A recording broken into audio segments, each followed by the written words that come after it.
Hey, Future Hindsight listeners, we've just been given an awesome opportunity to expand our show, but we need your help. We're doing a short audience survey and need at least 50 responses. That's where you come in. To participate, please go to our show notes and click on the link for the survey there. It'll take about 5 minutes to complete it. It's a great, free way to support Future Hindsight and all the work that we do. We hope you'll take the time to help us out. Thanks so much in advance, and thank you also for being such loyal listeners.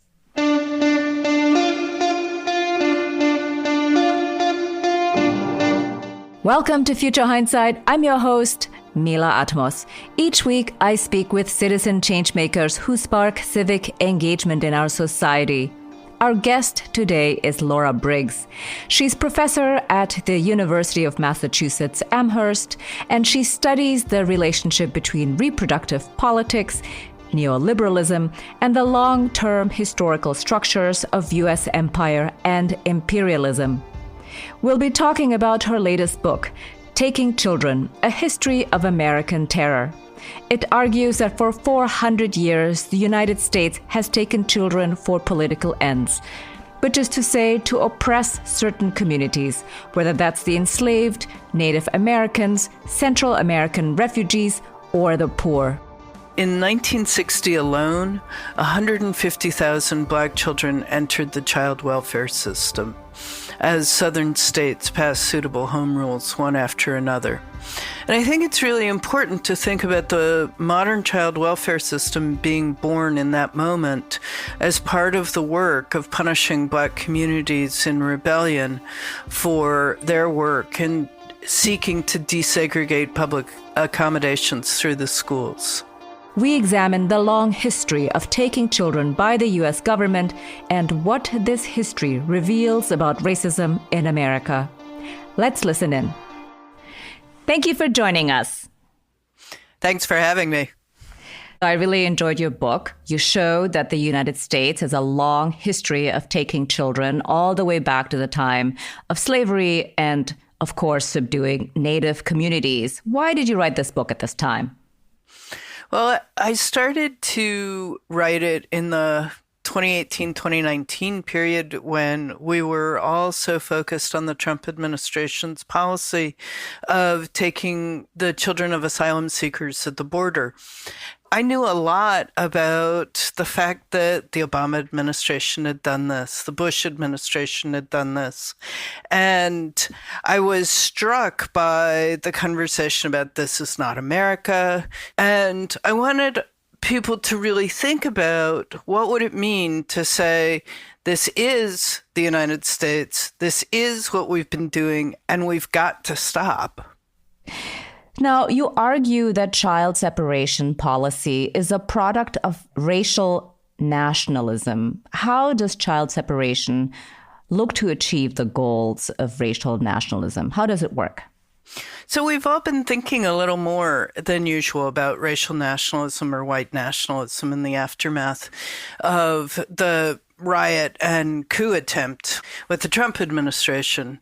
It's the people that we sometimes call the alt-right. And what the alt-right has done is sort of pick up a thread that's been present in U.S. history since its inception of thinking about this as a white country. And this was the basis on which slavery became racial, that it wasn't white people who could be enslaved or compelled to work without wages. It was African and African-descended people. That was the conditions under which indigenous people could be pushed off of their land. And so I wanted to think about those as sort of twin pillars of the founding of the United States, with a focus on how taking children has been a key part of enacting those as practices and policies of the United States. When I read your book, I thought that the examples of having children taken away from the enslaved, that was very familiar in a sense that I think this is something that a lot of people know about and have read and see in textbooks, but that the separation of children from their families, of Indigenous children, was much less known. Your chapter about Indigenous children was most illustrative of these white nationalist goals, which, as you have just said, have been with us since the beginning of this nation. So tell us a little bit about what the process was and what was really the key driving factor in taking the children from Native communities. Abolitionist activists made the question of taking children from enslaved mothers and other kin and caregivers a central piece of how they fought against enslavement, how they fought to have the Civil War be a fight over slavery. On the contrary, though, with Native kids, taking the children of Native people was treated as a progressive policy. And the reason why people in the 19th century thought of it as progressive and into the 20th century is because the alternative was frankly killing people.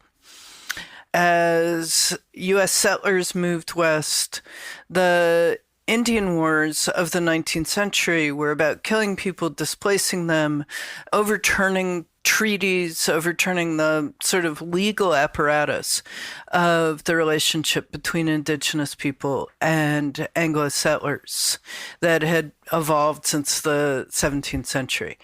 By the 1890s, there were still Plains Indian Wars, a little bit kicking around, also in the Southwest, Apaches. And so the question was there ever going to be an end to the Indian Wars? And one of the proposals for how to bring an end to Indian Wars, short of giving them back their land and treating them with respect, was to take children and to detribalize children by putting them in boarding schools, compelling them to learn English, cutting their hair, interrupting the transmission of culture and peopleness to Native kids. And so Native kids were sent to boarding schools that were run under the aegis of military discipline and military rules. In 1928, we had the clearest reckoning with what was going on in Native boarding schools. There was a report, it was called the Miriam Report for the guy who wrote it up from the Brookings Institution. The Miriam Report said that across boarding schools, children were ill-clothed, ill-housed, ill-fed, that there were significant cemeteries on the grounds of Native boarding schools, that children were being taken from communities often by force, and that the goal of Native boarding schools was really to turn them into a servant class. They were being farmed out in the summers to work for white families as farmhands, as domestics. And this was the beginning of the end of boarding schools. But people who went to boarding schools are still very much around.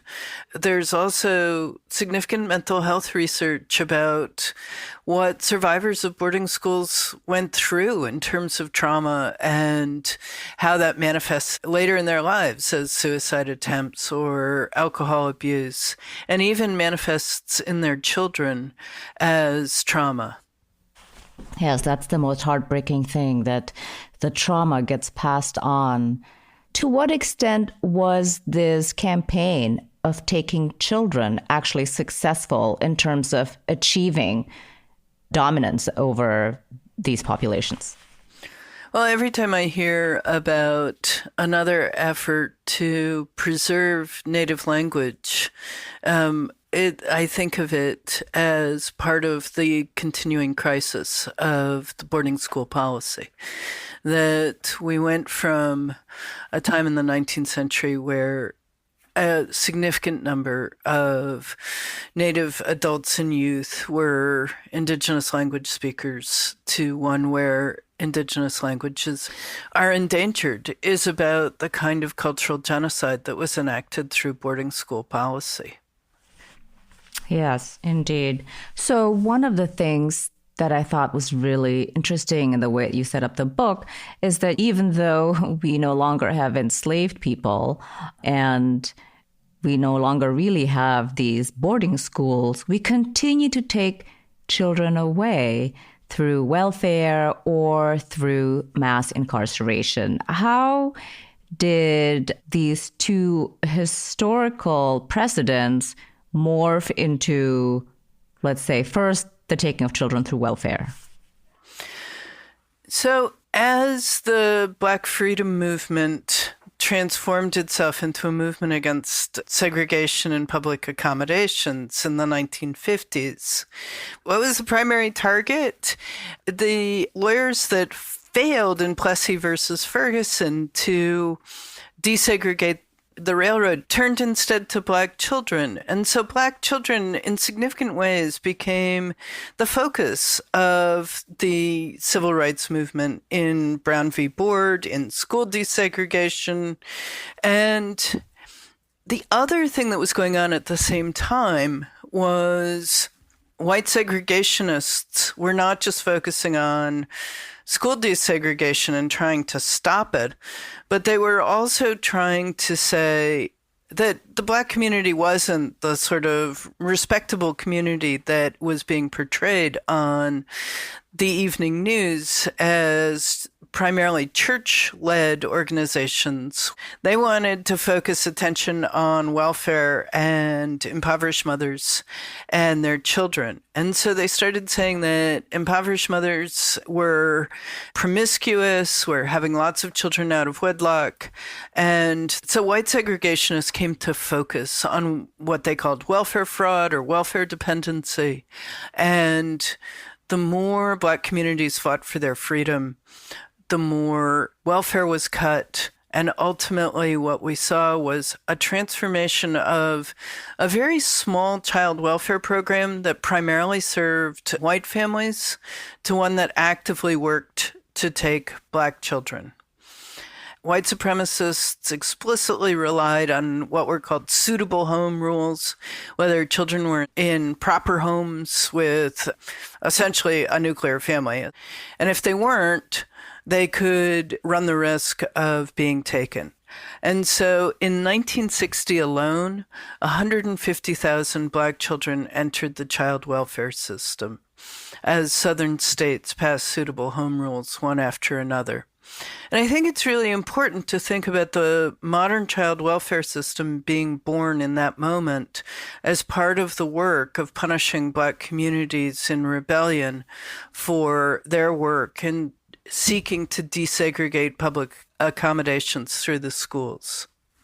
At the same time, in the West, indigenous communities were fighting tribal termination, and they too began to lose children in significant numbers, until such time as many as a third of Native children were in out-of-home care again. And this is after the decline of the boarding schools.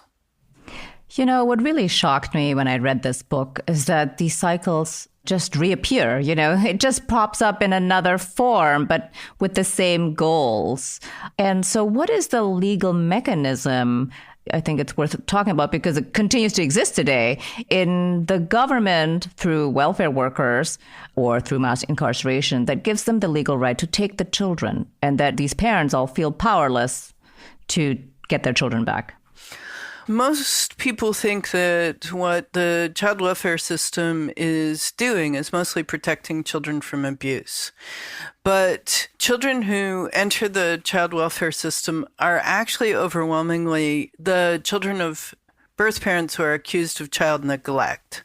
And while states say they don't take children for reasons of poverty, over and over again, what child neglect looks like is not having food in the fridge, having a bad landlord and exposed wires, having homelessness.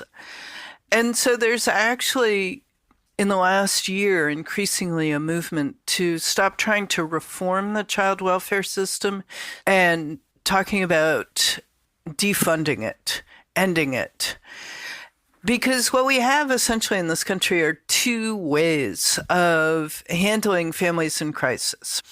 I'm a scholar, I'm a middle class. If something happens to me, I become really sick, or I develop a substance abuse problem, or I go to jail, then what's going to happen to my kids is they're going to wind up with my sister. They're going to wind up with a relative. What happens to impoverished people is that they very quickly lose their children to the enforcement agencies associated with poverty and have what Aaron Miles Cloud calls the civil death penalty, which is you lose the right to your child. And so we're increasingly in a conversation about a child welfare system that a lot of activists have sought to reform into a movement to think hard about how else we can care for families in crisis. Yeah, that would be really good to do that. I don't know. I don't want to be cynical whether we'll succeed as a society because we're so deeply entrenched in the way that we are, actually, right? One of the things that you say in the book is that, I'm quoting back to you now, child taking grew into a more flexible grammar of counterinsurgency. And I thought this is really fascinating because, of course, we are waging war against our own population through counterinsurgency. And so when you think about it that way, what is the possibility for reform? Yeah, that's an excellent question. And I think that the problem is that it's not just or even particularly a conservative effort, to use the conservative language, to take the children of welfare mothers and put them in orphanages. It's also something that liberals believe in. When I lived in Arizona 10 years ago, there was a child who died when child welfare workers placed him with his father, even though there was a court order saying his father was not supposed to have contact with him, only his mother was supposed to have contact with him, and his father was abusive. And so the question was, how on earth did that happen, and how terrifying is that? And the thing that was most distressing in a way is that the answer was, well, the child welfare system obviously needs more money, right? Because the assumption was that something like that happened was an accident that could be solved with additional funding. But as many activists have said about the police, the more money we pour into the system, the more it acts like an authoritarian system. And so we're a long way from understanding what it would look like to care for children without a punitive system. Yeah. Hi, everyone. Remember how I asked you to do something for us for free at the top of the hour? Now we're doing something for you for free. I know I've been telling you to join the Civics Club so you can hear bonus content, ad-free episodes, and read our transcripts. This week, we have a special treat. You can go to our Patreon page and listen to more of this interview for free and learn about Laura Briggs's personal experiences and how they have added depth and perspective to the book. We thought that this bonus content really should be heard by all of you. Head over to patreon.com/futurehindsight to tune in. And remember, for just $1.99 a month, you can support our indie podcast and become part of the Civics Club. See you there. Well, I want to pivot a little bit to a big chunk of your book, which is about the taking of children in South America, which fit hand in glove with what's happening here. Different countries have different flavors, but they all basically amount to the same thing, which you described for the native children. But how does the taking of children in South America fit in with this history and inform what's happening today with, for example, the Trump administration's policies? Well, because I had spent a lot of time thinking about the Reagan administration and its participation in wars in Central America and the taking of children in El Salvador and Guatemala and Honduras. The Reagan administration certainly didn't want to see the refugees that essentially its own policies had participated in creating migrating to the United States. And so in order to terrify people who were undocumented, children were held in immigration detention. If you were undocumented and your kid was being held in immigration detention, if they had migrated without you trying to find you, you couldn't pick them up without yourself being deported. And since there were active wars still going on in the 80s and 90s, people very much didn't want to be deported. In fact, that was the situation of a young woman, Jenny Flores, who I think a lot of people have heard of indirectly as part of the Flores Agreement about the treatment of children in immigration detention. Bill Barr was actually involved with that case under the Bush administration. And so that was an effort by immigration advocates to demand decent treatment for children. And it failed then, as it continues to fail now. Children remain in immigration detention for no reason. Like, it's not like anybody's suggesting that they are seriously a threat to anybody, national security, something like that. What they are is inconvenient for U.S. federal policy. So what is the tension between U.S. policy towards Central America and, let's say, Central and South American labor, and at the same time funding oppressive regimes, and then not being able to get out of this vicious cycle of funding those regimes that then kick out refugees, meaning, they are so desperate that they come here and then we reject them, we send them back only to be killed, and it just makes it worse. There's actually a reason why children become the focus of this kind of conservative ire and also enforcement, in that what the United States wants from Latin American citizens is their labor, but not their children. They want people to come and pick crops in California or Arizona or Washington, but they don't want people to stay and build lives and have their children. And actually, Bill Clinton, in a way, created the worst conflict for these sets of policies that focused on labor by militarizing the border. And so once it militarized the border, then people who had crossed or been recruited to work in the U.S. couldn't cross back to be with their families. They had to stay if they were going to work and send money back. So the United States has a long history of making alliances not with nations, but with particular leadership within those nations. Throughout the anti-communist period, the United States would prop up unpopular governments or try to install unpopular governments, and then be shocked when their policies resulted in people who can basically walk to California would come to the United States for work. And so these histories of relationship, both political and labor, between the United States and Latin America have given rise to generations, first of circular migration and now of one-way migration. Yes, it's very complex, as you just said. And as days go by, we become even more closely enmeshed in a system that we can't get out of. So if you could be in public policy, what would be the first thing that you would do to try and start to unravel this regime of centuries of child taking?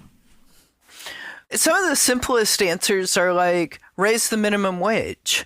Part of what's being criminalized for both impoverished people within the U.S. and impoverished people in the greater Americas region is simply poverty, right? If people could make a living wage, then children would be much, much better off. The other thing the United States and the World Bank and the Inter-American Development Bank has done increasingly is to stop making loans and policy in relationship to central government. And so they're fundamentally breaking down the central government. And as we're beginning to experience in the United States, that is an epically crisis-making event. And so monetary policy and, in Trump's case, seemingly deliberate action has left more and more sort of communities and individuals able to wreak havoc and other individuals unable to make a decent living. That's the big macro level problem that we've got to deal with. The smaller problems that we can look at the state level are about how do we undo the harm that state foster care programs are doing, child welfare programs. How do we start helping people to both build the resources to cope with ill health or substance abuse kinds of crises that can make it very difficult to take care of children? How do we develop resiliency and allow multiple generations of parents and grandparents to take care of kids, neighbors, communities? We're doing the opposite. We're making it extraordinarily difficult legally to raise a kid that your relationship to isn't clear. I can say that actually really easily as myself, a queer parent who raised my oldest, who's 32. I raised her with no legal relationship to her because you couldn't have two mothers in Arizona. I couldn't register her for school. I couldn't get her health care. The more we make legal ties between parent and child the most important thing, the more difficult it is for communities to step in and care for children and families in crisis. But I get to be more and more of an economic determinist. Like, it's not even that complicated. The more impoverished people are made poorer, made to survive on minimum wage, the worse off we all are. Yes, I agree. Well, so as an everyday citizen, what are two things I could be doing to demand that our government stops the taking of children, or maybe to your point of making economic determinants actually really work? Right. So I think that we can talk to our neighbors, think about how do we build a multiracial democracy and an economy that works for the 99%. Those are the two big things. We're moving into a period when the Democrats are going to be in control of the House, the Senate, and the presidency. Is that an opportunity to think clearly about healthcare and wages, an immigration policy that doesn't criminalize immigrants, that doesn't, as Trump did, try to destroy the asylum system? He's almost done it. And what is this huge separation between economic immigrants and asylum seekers? And is that doing people any good? And talking to people, writing things, posting to social media. Trump getting kicked off Twitter, setting off a total crisis, reminds us of how incredibly powerful social media is and how accessible it is to all of us. And I think the work of calling legislators and demanding the end of mass incarceration and stronger economic policies that support actual people, not the wealthiest. But above all, I think we've really got to talk to each other, like rebuild this culture in which we can understand that families deserve support. They don't deserve criminalization and separation. Yes, exactly. So I have a philosophical question for you. Why do you think has it been so hard to eradicate this practice? Is it just human nature to be cruel, or is there really always somebody thinking about the big picture? So in the cases that I document and pay attention to, there are winners and losers, which is to say somebody is benefiting from the separation of children from their parents. In the 1980s, with the crack baby crisis, this is the moment when the business class is heavily lobbying for an end to taxes going up and trying to essentially disenfranchise African Americans. And so part of how Reagan does that, part of how Nixon does that before him, is criminalizing African Americans by making everyday, petty, unimportant crimes super illegal. So if you gave a false name to a police officer and you were an immigrant, that was a felony. And these kinds of cruelties were always in the service of something. They were in the service of making sure that the government had no sense of responsibility for people who were between jobs or people who were impoverished or mothers who couldn't figure out how to take care of their kids. So, no, I don't think it's just that we're capable of being cruel to each other, although we certainly are. Just as we moved in only a handful of years from children in cages on the southwest border to mobs chanting, "Hang Mike Pence," none of us at the end of the day are actually safe as long as we're enacting public policies that are particularly cruel to some people. Yes. Well, one of my favorite quotes in your book is that racism bites white people too, which is, yes. For Mike Pence, especially apt. So here's my last question. Looking into the future, what makes you hopeful? I'm extremely hopeful about the fact that the Movement for Black Lives has included in its vision statement for 2020 ending the foster care system. I think that the work, although it seems out of reach this week, the work of building a multiracial democracy that enacts justice for all of its people and treats all of its people in similar ways.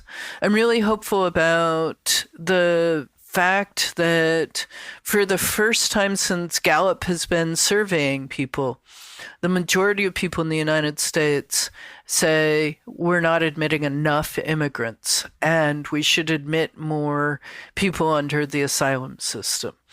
While the Trump administration has been agonizingly polarizing, it has also built many kinds of consensus that I think were not available under the Obama administration.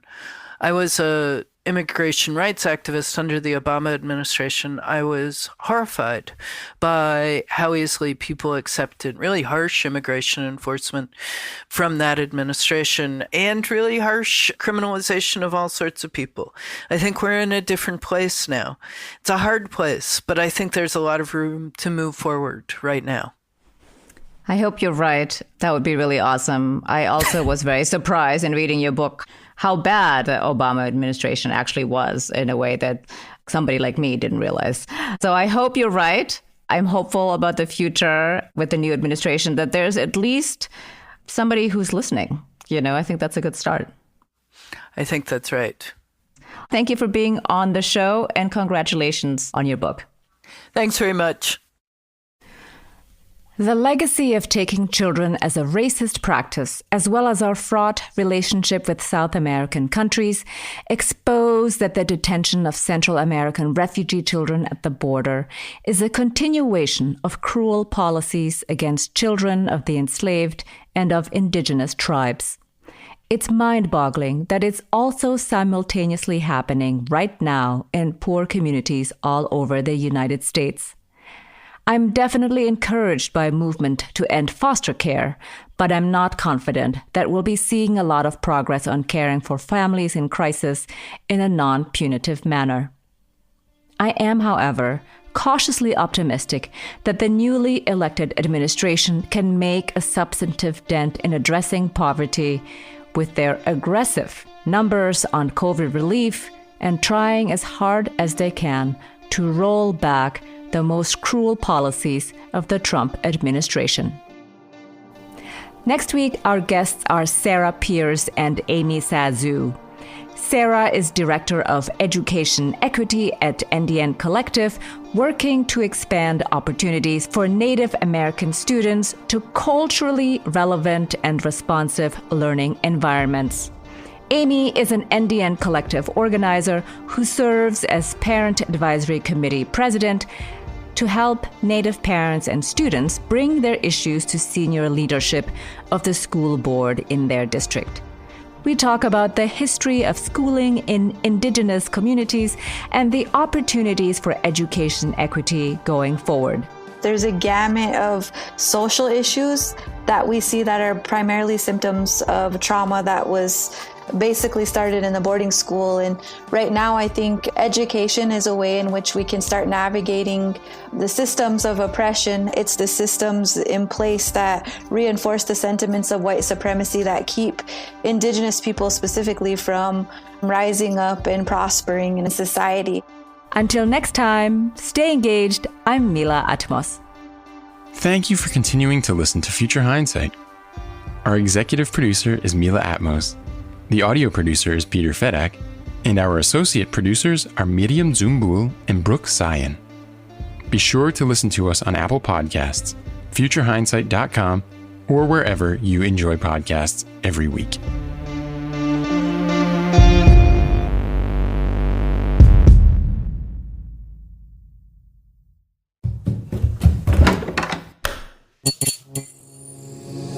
This podcast is part of the Democracy Group.